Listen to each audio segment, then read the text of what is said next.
ہم سمپل یہ کہتے ہیں کہ غامدی صاحب جو اس حوالے سے یہ پوائنٹ آف ویو دے رہے ہیں کہ ریاست کا مذہب سے کوئی تعلق نہیں ہے، یہ بالکل الگ چیز ہے، یہ کنسیپٹ مسلمانوں میں عملی تواتر و اجماع سے کہاں پایا جاتا ہے؟ اب انہوں نے ہمیں یہ نہیں کہنا کہ جی اس کے رزلٹ یہ نکلنا، ہم کہیں گے عملی تواتر و اجماع امت کا کیا رہا ہے کہ خلفائے راشدین ہے، خلافت راشدہ ہمارا بہترین دور ہے، ہم اس کے لیے سب کچھ کریں گے، یہ سب کچھ چل رہا ہے نا۔ باقی اس کے اندر جو غلط چیزیں ہوئی ہیں، خود کش حملے آئے ہیں یا مسلمانوں کو کاٹنا، تو سر وہی لوگ جو خلافت کے نظام کے لیے کوشش کر رہے ہیں وہ خود بھی تو ان چیزوں کو کنڈیم کر رہے ہیں۔ وہ تو کافر بھی کہتے ہیں کہ رومن اور پرشین امپائر جو مسلمانوں نے گرائی ہیں اور اس کی وجہ سے کتنے لوگ مارے گئے ہیں، اسلام کے سر پہ اس کا خون ہے سارا، تو ہم اس کو جسٹیفائی کرتے ہیں نا کہ بدماش کو اکھاڑنے کے لیے یہ کچھ تو کرنا پڑتا ہے، بائی پاس کرنے کے لیے گرائنڈر تو چلانا پڑے گا ایک بڑی کاز کے لیے۔ اسی پہ وہ کتاب لکھی ہے نا وحید الدین خان صاحب نے، اسلام دور جدید کا خالق، اس کا مرکزی ٹاپک یہ ہے کہ اسلام نے قتال اور جہاد والا یہ جو معاملہ شروع کیا ہے، اس کی بنیاد کیا ہے؟ وہ یہی ہے کہ جو رومن اور پرشین امپائرز تھیں جو صدیوں سے استحصال کر رہی تھی انسانیت کا، اور اس لیول تک کہ بادشاہ کا دین اختیار کرنا رعایا پہ فرض ہوتا تھا، اگر رعایا کوئی الگ دین رکھے گی وہ قتل کر دی جائے گی، فریڈم آف ایکسپریشن زیرو تھا۔ اس کو آ کے اسلام نے جڑ سے اکھاڑا ہے، اور اس کے لیے ضروری تھا کہ وہ رومن اور پرشین امپائرز کو توڑا جاتا۔ تو آج آپ دیکھ لیں کہ اس کی پھر برکات ہیں یہ کہ مسلمان حکومت میں غیر مسلم رعایا بھی ایگزسٹ کر سکتی ہے۔ جزیہ اگر کوئی کہتا ہے نا ٹیکس ہے، وہ 4 دینار ہے سال کا، اس کے اگینسٹ جو انسینٹیو دیے جاتے ہیں ان کی حفاظت کی جاتی ہے۔ اس زمانے میں جب قبائلی سسٹم تھا، 4 دینار کے عوض اگر آپ کی پورے سال بھر کی کوئی حفاظت کا ذمہ اٹھا لے تو یہ ٹیکس کچھ بھی نہیں ہے۔ تو مسلمان بھی تو ٹیکس دے رہے ہیں زکوٰۃ کی فارم میں، صرف کافروں سے تو نہیں جزیہ لیا جاتا تھا۔ حکومتیں ظاہر اسی طریقے سے چلتی ہیں نا۔ تو وہ اسلام نے یہ جو رومن اور پرشین امپائر کو اکھاڑ کے جو فریڈم آف ایکسپریشن دی ہے، اس کی آج برکات آپ دیکھ لیں کہ امریکن پریزیڈنٹ ٹرمپ ہے، اس کے سامنے جو ہے وہ گیتا بھی تلاوت کی جائے گی، تو قرآن بھی تلاوت کیا جائے گا اور تورات بھی تلاوت کی جائے گی۔ آپ کو رائٹ ہے، آپ اپنا رکھ سکتے ہیں۔ ایون اسٹریٹ دعوت جتنی ہو رہی ہیں امریکہ کے اندر، بازاروں کے اندر لوگوں نے سٹال لگائے ہوئے ہیں اپنی، یہ آپ امیجن کر سکتے تھے کہ فرعون کے سامنے حضرت موسیٰ علیہ السلام سٹال لگا کے لوگوں کہتے ہیں اللہ کو مانو؟ وہ تو جادوگروں کے ساتھ اس نے کیا کر دیا تھا، جو اس کے اپنے بنائے ہوئے تھے، اپنے بلائے ہوئے تھے، ان پہ الزام لگا دیا کہ تمہارا بڑا ہے جس نے تمہیں یہ سب کچھ سکھایا۔ حضرت موسیٰ علیہ السلام کو یہ کہہ دیا اور انہوں نے ایمان قبول کر لیا۔ تو یہ قتال کی برکت ہے کہ یہ سب کچھ ہوا۔ باقی اب اس قتال کو اس ذریعے سے جاری رکھنا کہ اس کے ذریعے مسلمانوں کو اکھاڑنا، اور جو بعد میں بنو عباس اور بنو امیہ نے صرف حکومت کے حصول کے لیے ایک دوسرے کو کاٹا ہے، تو اس کو مجھے بتائیں دنیا میں کون سی خلافت کے لیے اٹھنے والی تحریک سپورٹ کر رہی ہے؟ کوئی بھی۔ بلکہ غامدی صاحب تو مانتے ہیں کہ جی دور جدید میں وہ ان کا تو ماننا ہے کہ اس پورے ایشو کا بانی جو ہے مودودی صاحب ہیں، جی، ایک باقاعدہ جماعت بنا کے اس کو اس فکر کے طور پہ۔ تو کیا مولانا مودودی رحمہ اللہ تعالیٰ نے کہیں پہ یہ بات لکھی ہے کہ آپ نے جو ہے وہ مسلمانوں کو قتل کرنا شروع کر دینا ہے؟ وہ تو بڑا اسی طریقے سے اسی فارم کو لے کے چلتے ہیں۔ ڈاکٹر اسرار صاحب کی تعلیمات میں آپ کو جو 6واں پوائنٹ ملتا ہے نا، جو غامدی صاحب اکثر کہتے ہیں یہ بڑا خطرناک کھیل کھیل رہا ہے، ٹھیک ہے سر، وہ خطرناک کھیل آلموسٹ ختم ہو چکا ہے، کیونکہ میں اگلے دن ڈاکٹر اسرار صاحب کے بیٹے سے بھی ملاقات ہوئی نا، تو ان سے یہ 6واں پوائنٹ ہی ڈسکس ہو رہا تھا، تو وہ کہہ رہے تھے کہ میں نے کہا یہ ڈاکٹر اسرار صاحب نے جو کچھ کیا ہے ان کا ایک اجتہاد تھا نا، کچھ چیزیں تو نص سے ثابت ہیں، باقی جو پوائنٹس ہیں، تو نے کہا یہ 6واں پوائنٹ جو ہے نا، یہ جو پاکستان میں دھرنوں نے یہ چیز کلیئر کر دی ہے کہ یہ 6واں پوائنٹ جو ہے نا کہ اتنے لاکھ بندے اکٹھے کر کے دارالحکومت پہ قبضہ کرنا، یہ تو ہمیں ان حالیہ دھرنوں نے بتا دیا ہے کہ فوج کے ہوتے ہوئے اور ایک پوری اسٹیبلش ریاست کے ہوتے ہوئے یہ پاسبل نہیں ہے کہ کوئی جا کے دعویٰ بول دے۔ تو میں نے کہا اس کا مطلب یہ ہے کہ اب آپ اس 6 پوائنٹ کو ریوزٹ کریں، اس کو سسپینڈ کر دیں کہ یہ پاسبل نہیں ہے۔ وہ پرانے زمانے تھے جب آپ ایک بادشاہ کو مارتے تھے، خود آ کے تخت پہ بیٹھ دیتے تھے، وہی رعایا آپ کی رعایا بن جاتی تھی، وہی فوجیں آپ کی فوجیں بن جاتی تھی۔ غامدی صاحب کی طرف آئیں، غامدی صاحب اصل میں پلی لیتے ہیں بنی اسرائیل کے جو پیغمبر ہیں، وہ کہتے ہیں وہ دیکھیں جی کفر کا نظام بھی ایگزسٹ کر رہا تھا، اور حضرت یحییٰ علیہ السلام، زکریا علیہ السلام ٹیمپل آف سلیمان میں بیٹھ کے دعوت توحید کر رہے تھے، دونوں نظام کو ایگزسٹ کر رہے تھے۔ یہ مثال دینا غلط ہے، اس کی وجہ یہ ہے کہ اسلام جب آیا نا اس نے تو اکھاڑا ہے اس سسٹم کو. اللہ تعالیٰ نے قرآن فرمایا نا هو الذی ارسل رسولہ بالہدی ودین الحق لیظہرہ علی الدین کلہ. یہ شان اور کسی کے لیے نہیں آئی ہے. تلوار کے ذریعے مسلط ہو کے کافروں کو اکھاڑ دینا اور کو ایگزسٹ نہ کرنا, الٹیمیٹلی یہ ہوا. ہاں اس کے لیے سٹیجز ہوئی, مکی دور میں نہیں ہے, آپ نے کوئی گوریلا وار نہیں کیا, ورنہ تو آپ 2-4 بندے بھیج کے تو بت توڑوا سکتے تھے, نہیں توڑوائے. کتنے سال برداشت کیے ہیں بت کعبے کے اندر. باقی غامدی صاحب کے میں اس موقف کے ساتھ ایگری کرتا ہوں کہ خلفائے راشدین کے بعد جو مسلمانوں نے جنگیں لڑی ہیں وہ ایک سپر پاور کی ایکسپینشن تھی. ٹھیک ہے, ہاں یہ میں مانتا ہوں. علی بھائی میں یہ پوچھنا چاہ رہا تھا کہ ریاست, ملک یا کوئی ایک باؤنڈری ریجن, اس کا کوئی مذہب ہو سکتا ہے؟ نہیں تو پاکستان کا مذہب تو اسلام ڈکلیئر بھی نہیں کیا گیا اس طریقے سے کہ یہاں جو رہے گا وہ اسلام مسلمان ہی ہو. یعنی جیسے اسلامی جمہوریہ پاکستان, اس کا مطلب یہ ہے کہ ڈومیننٹ پہلو. آپ کا یہ ماننا ہے؟ نہیں ہمارا نہیں, پوری امت کا یہ ماننا ہے. آپ کسی پاکستانی سے پوچھیں کہ پھر میں اجماع اور تواتر پہ آ جاؤں گا, کس پاکستانی کا یہ کہنا ہے کہ اسلامی جمہوریہ پاکستان کا مطلب یہ ہے کہ یہاں پہ ہندو یا عیسائی نہیں رہ سکتے؟ وہ یہ کہیں گے اس سے مراد ہے ڈومیننٹ.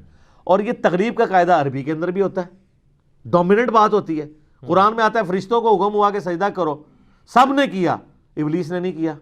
تو حالانکہ اللہ کو تو آپ کے اعتبار سے تو یہ کہنا چاہیے تھا کہ فرشتوں کو اور ایک جن کو بھی حکم ہوا. تو آپ کیا جواب دیں گے مجھے کہ وہ انڈرسٹوڈ تھا کہ ایک کلاس میں اگر 50 اسٹوڈنٹ میل ہیں اور ایک فیمیل ہے اور سی آر کہتا ہے بوائز سٹینڈ اپ, تو گرل نے بھی کھڑا ہونا ہوتا ہے ٹیچر کے آنے پہ. تغلیب کا عربی میں قاعدہ ہوتا ہے کہ جو غالب اکثریت ہوتی ہے نا, اچھا قرآن میں مجھے بتائیں جتنا اسلوب ہے وہ مردوں کے سیغوں سے ہے, تو کیا عورتوں کے لیے وہ احکام نہیں ہے؟ جہاں پہ مرد و عورت کے احکام ڈیفرنٹ ہے وہ تو علیحدہ بات, لیکن کئی جنرل احکام جو عورتوں کے لیے بھی تھے وہ کس کے سیغے کے ساتھ آئے ہیں؟ مرد کے ساتھ. تو انڈرسٹوڈ ہے. یہاں پہ بھی اسلامی جمہوریت پاکستان کا مطلب ہے کہ ڈومیننٹ اکثریت مسلمانوں کی ہے, اور مسلمان جو ہیں وہ اس خلفائے راشدین کی یاد کو تازہ کریں گے. ڈاکٹر اقبال کی آپ نے مثال دی ہے. ڈاکٹر اقبال نے بھی اپنے خطبات میں یہ بات کی ہے کہ اللہ تعالیٰ اگر ہمیں ایک علیحدہ ملک دے, جو ان کا الہ آباد کی 1930 کی تھی, الہ آباد کی کانفرنس میں انہوں نے کہا تھا اللہ تعالیٰ ہمیں ایک ملک دے تو ہم عرب امپیریلزم کا داغ جو پچھلے 1200 سال سے ہمارے چہرے پہ ہم اسے دھو سکیں. تو ڈاکٹر اقبال جو خود اس معاملے میں دائی تھے کہ ایک علیحدہ ملک ہو, وہ اس لیے کہ وہ خلفائے راشدین کی یاد کو تازہ کرے, اور عرب امپیریلزم کا ہے بنو عباس اور اس کو بنو امیہ کو, اس کو اون تو نہیں کیا. اگر ہم سلطنت عثمانیہ یا خلافت امویہ یا خلافت عباسیہ کی بات کر رہے ہوتے ہیں, یہ خلافت اصطلاحی معنوں میں نہیں ہو رہی ہوتی استعمال, لغت کے معنوں میں ہے کہ ایک حکومت. اصطلاحی معنوں میں یہ ملوکیت تھی, خلافتیں نہیں تھیں. صحیح. وہ تو اس حساب سے آپ عمران خان صاحب کو بھی امیر المسلمین فی الپاکستان کہہ سکتے ہیں. ٹھیک ہے نا, تو یہ وہ چیز ہے. اچھا, دوسرا پوائنٹ غامدی صاحب کا یہ ہے کہ جن ملکوں میں مسلمانوں کی اکثریت ہے وہاں پر وہ اپنی ریاست قائم کر سکتے ہیں, لیکن اس کا قیام ضروری نہیں ہے.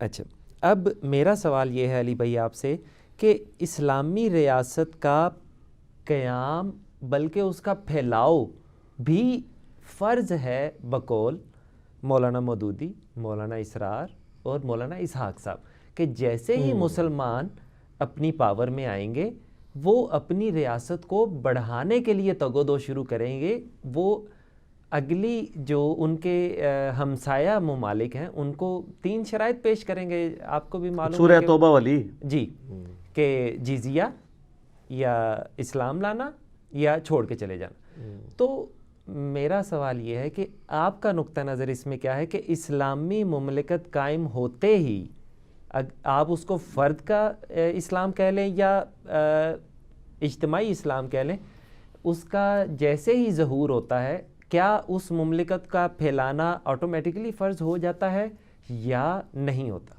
دیکھیں نہیں ہمارے پاس رول ماڈل اس سلسلے میں کون ہے؟ نبی کی ذات صلی اللہ علیہ وسلم. نبی الاسلام کے بعد خلفائے راشدین, تو خلفائے راشدین کے آپ نے ایکسپینشن نہیں دیکھی کہاں تک پہنچی؟ افریقہ تک. لیکن وہ تو ان اقوام تک تھی علی بھائی جن تک نبی کریم صلی اللہ علیہ وآلہ وسلم نے اپنے خطوط لکھے تھے. ہاں یہ غامدی صاحب جو بات کرتے ہیں ہاں. یہ ایک جملہ بول کے وہ سمجھتے ہیں کہ سب کچھ پردہ ڈال دیں گے. تو پھر میں غامدی صاحب سے کہوں گا کہ افریقہ کے جتنے ملک خلفائے راشدین نے فتح کیے ہیں سب کے حکمرانوں کے اگینسٹ مجھے ایک ایک خط ذرا دکھائیں. ایک رومن امپائر کو خط لکھا تو رومن امپائر اگر 3 براعظموں پہ پھیلی ہوئی ہے تو تینوں براعظموں کے اوپر حجت تمام ہوگی. لاجیکلی دنیا کی کسی کورٹ میں آپ یہ بات ثابت کر سکتے ہیں کہ ایک رومن امپائر کے صدر کو خط لکھنے سے پوری رومن امپائر جو براعظموں پہ پھیلی ہوئی ہے ان کے ایک ایک شہری تک حجت تمام ہو گئی ہے. اس طرح تو نہیں ہوتی. آج کے دور میں کرنا مشکل ہے جبکہ یوٹیوب کا دور ہے. اس زمانے میں تو صرف قریبی لوگوں کو ہی بات پتا تھی نا.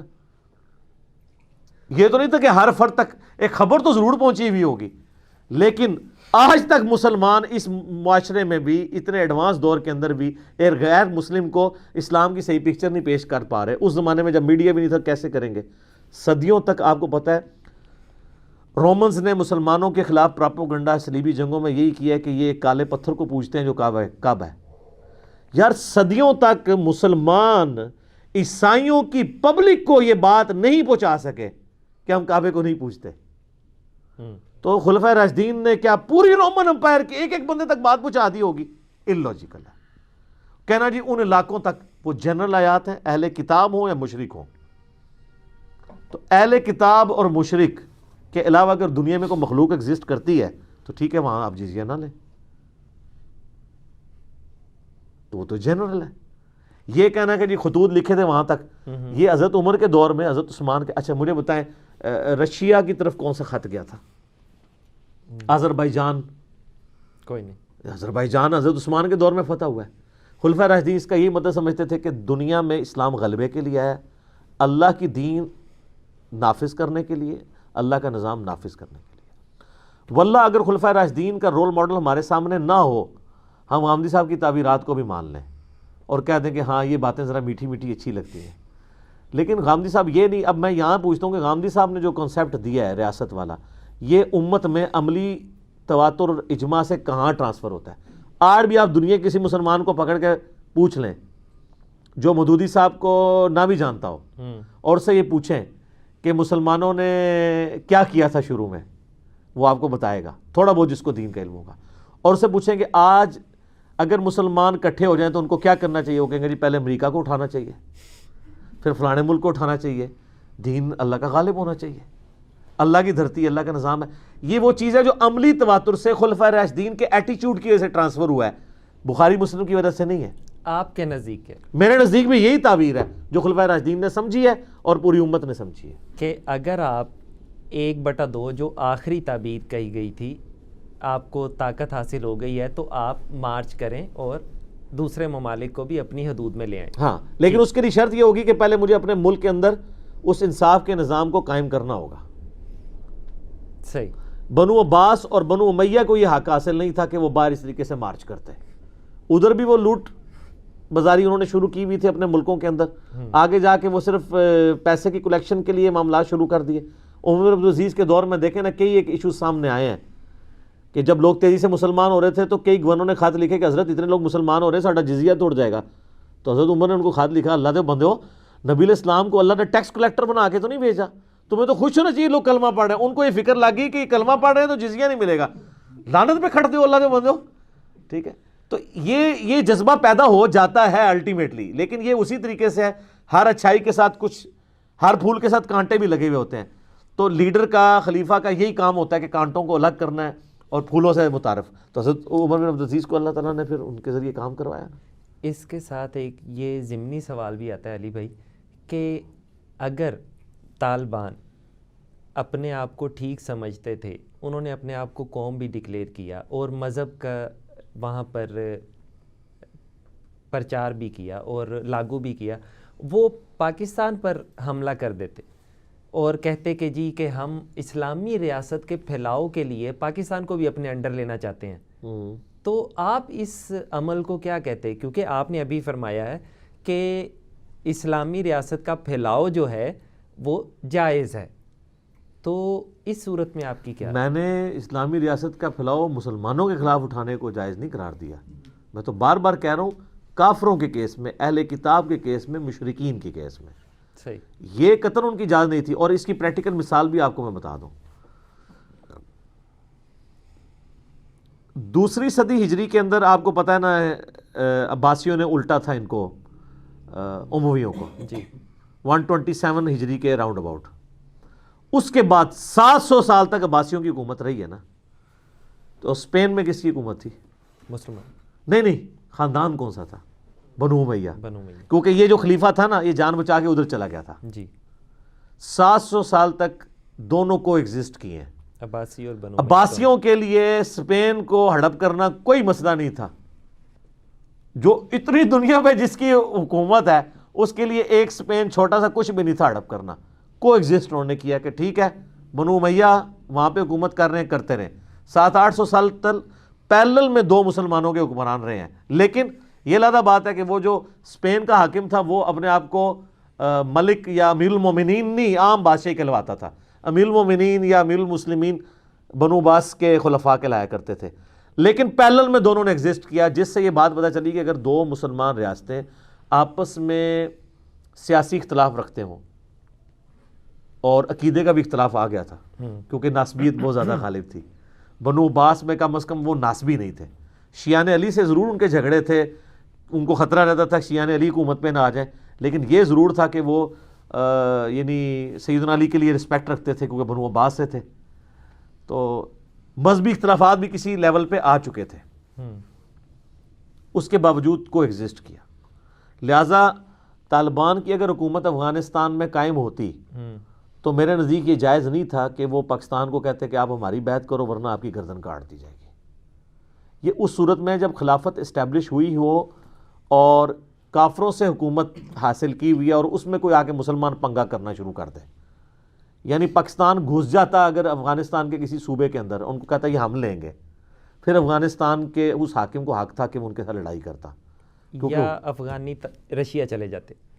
نہیں رشیا تو پھر مسلمان ملک میں نہ جائے نا، کافر میں. رشیا کافر ملک ہے نا، تو اگر طالبان رشیا چلے جاتے ہاں تو جا سکتے تھے، جانا چاہیے تھا. سر رشیا کو اگر حق حاصل ہے کہ ادھر آ کے بیٹھ رہا ہے کافر ہو کے ریاست ہاں، تو مسلمانوں کو کیوں نہیں حق حاصل کہ وہاں جا کے بیٹھے؟ ٹھیک ہو. رشیا نے اتنی جو امپائر پھیلائی ہے وہ اسی بنیاد کے اوپر پھیلائی ہے نا. لیکن میں یہ بتا رہا ہوں کہ یہ جو ملکوں والا سسٹم اب رائج ہے نا یہ بھی درست ہے. یہ جو لوگ کہہ رہے ہیں نا کہ پوری دنیا میں ایک ہی ملک مسلمانوں کا ہونا چاہیے، ہم اس کے ساتھ ایگری نہیں کرتے. ہم یہ کہتے ہیں کہ آئیڈیل ہے کہ ایسا ہو، لیکن جب سے ملکوں کی باؤنڈریز بنی ہے، ویزے، غامدی صاحب تو ویزوں کو بھی نہیں مانتے. اچھا اس معاملے میں غامدی صاحب ان کے ساتھ ہیں کہ ویزے کی پابندی نہیں ہونی چاہیے، دوسری حدود کو، دوسری طرف حکومتوں کو مانتے ہیں. ٹھیک ہے ہاں، ہم تو کہتے ہیں کہ یہ ساری کی ساری ریاستیں انڈیپینڈنٹ بھی کو ایگزسٹ کر سکتی ہیں. اگر ایران شیعہ اسٹیٹ ہے تو طالبان کا کوئی کام نہیں ہے کہ تمہیں بھی سنی ہونا چاہیے. تو اس کی اینڈ رزلٹ کیا نکلے گا؟ انارکی. صحیح. With in Muslims.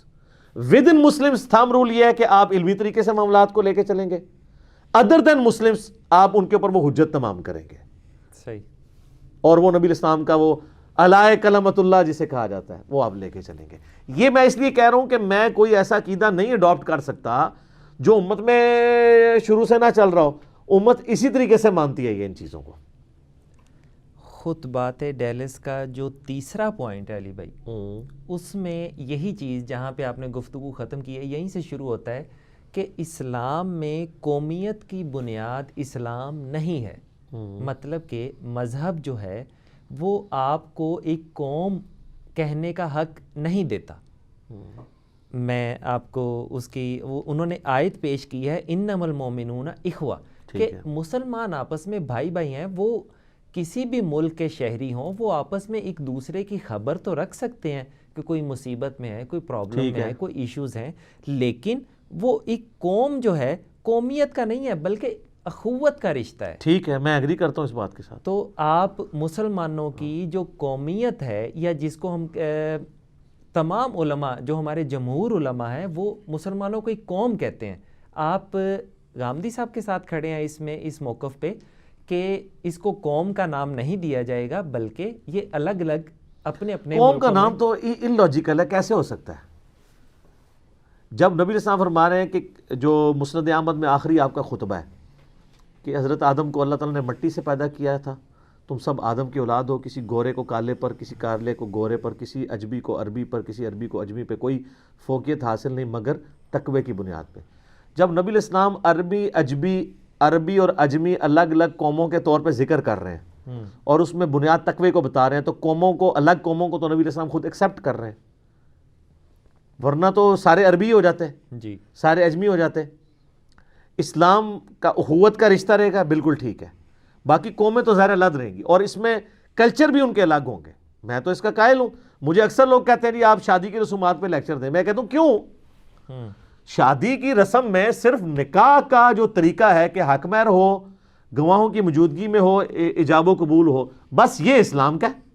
باقی رشیا والا اپنے طریقے سے شادی منائے, لیکن وہ والی چیزیں اپنی جگہ کہ مرد و عورت کا اختلاط نہ ہو, کوئی بےہودگی نہ ہو, اپنی جگہ. رسومات جو بھی کرنی ہے آپ نے, اس میں صرف یہ دیکھا جائے گا کہ اسلام کے خلاف نہ ہو. اسلام نے بتائی ہے یا نہیں بتائی ہے اس کے ساتھ کوئی تعلق نہیں ہے. صحیح. یہی مولوی ہیں اسلامی تو لے کے آ جاتے ہیں. اسلامی کس ضعیف حدیث میں آئی ہے؟ صحیح حدیث تو ہوئے گی نہیں نا, کوئی ضعیف. اور یہ جو مولوی نکاح پڑھانے کے پیسے لے لیتے ہیں اور کبھی کہہ رہے ہوتے ہیں یار یہ سیرہ بندی کرنا ثابت نہیں ہے. سیرہ بندی کیسے ثابت ہوگی؟ اچھا سیرہ بندی پہ کہتے ہیں جو گاڑی کے اندر دلہن کو بٹھا کے لاتے ہیں, یہ تو کوئی نہیں کہتا ثابت نہیں ہے. وہ بھی پھر یہ کہ کوئی گدھا لے کے جائے یا کوئی گھوڑا لے کے جائے, یا اونٹ لے ہاں یہ نان سینس باتیں ہیں نا. تو یہ بات ٹھیک ہے کہ قومیتیں الگ الگ رہیں گی, اسلام کا رشتہ رہے گا, اخوت کا رشتہ. ہاں. یہ جو دو قومی نظریہ بھی جو آیا ہے نا یہاں پہ, اس وقت دو قومی نظریہ اس لیے لانا پڑا کہ مسلمان اور ہندوؤں کو دو الگ قوموں کے طور پہ اس لیے پریزنٹ کرنا پڑا کہ ہم نے ایک ملک علیحدہ لینا تھا. اس کا یہ مطلب نہیں تھا کہ جو انڈیا پاکستان کی جو ایز اے قوم شناخت ہے اور جو ٹرکی کے مسلمانوں کی ایز اے قوم شناخت ہے وہ ایک ہے. یہ تو ہو ہی نہیں سکتا.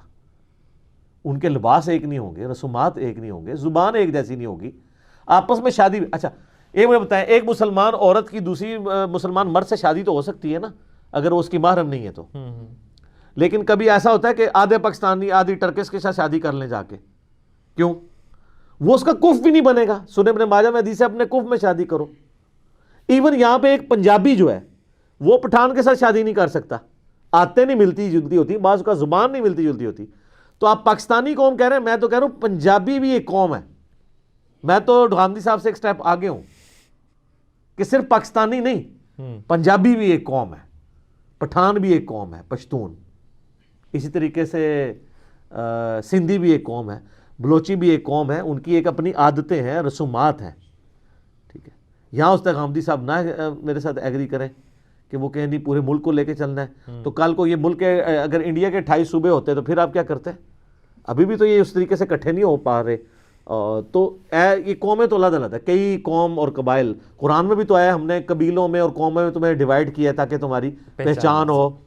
پھر یہ سورہ الحجرات میں آیا اور اسی میں ساتھ آیا ان اکرمکم عند اللہ اتقاکم. اور پھر سورہ روم کے اندر آیا کہ ہم نے مختلف زبانیں, تمہاری زبانیں بھی ڈیفرنٹ ہیں. تو میرے خیال ہے اس کے اوپر کوئی جھگڑا کرنے کی ضرورت نہیں ہے. لیکن یہ بات یاد رکھیے گا, جھگڑا وہاں پہ کھڑا ہوتا ہے جب یہ نیریٹو دیا جاتا ہے نا پرویز مشرف جیسے سیکولرز کی طرف سے کہ ہم پہلے پاکستانی ہیں بعد میں مسلمان ہیں. تو ہمیں پھر اس جملے میں ان لوگوں کی بدنیتی نظر آتی ہے. بدنیتی اس لیے نظر آتی ہے کہ یہ ہمیں یہ کہنا چاہ رہے ہوتے ہیں کہ پاکستان کے وسیع تر مفاد میں ہم اسلام کا بھی جنازہ نکالیں تو ہمیں کسی نے اوہے نہیں کرنا, اور وہ یہ کر بھی رہے ہوتے ہیں. صحیح.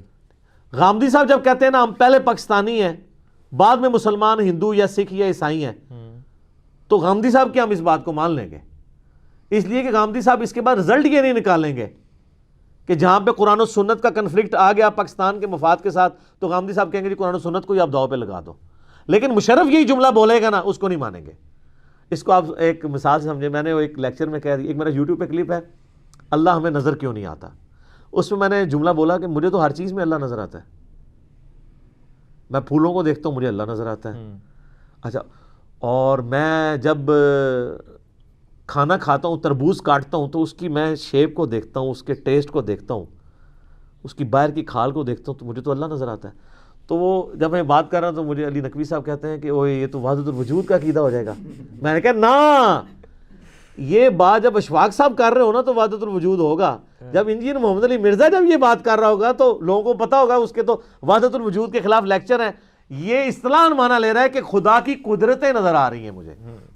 ٹھیک ہے, پھر میں نے اس میں کہا قرآن میں ہے اللہ نور السماوات والارض,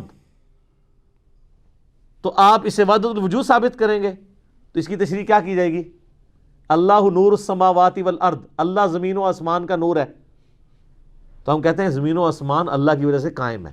یہ نہیں ہے کہ اللہ تعالیٰ جو ہے وہ حلول کیے ہوئے ہے, جو روشنی ہاں. اس کی وجہ سے. تو غامدی صاحب یہ اگر بولے نا کہ ہم پہلے پاکستانی ہیں بعد میں مسلمان ہیں, ہم مان لیں گے.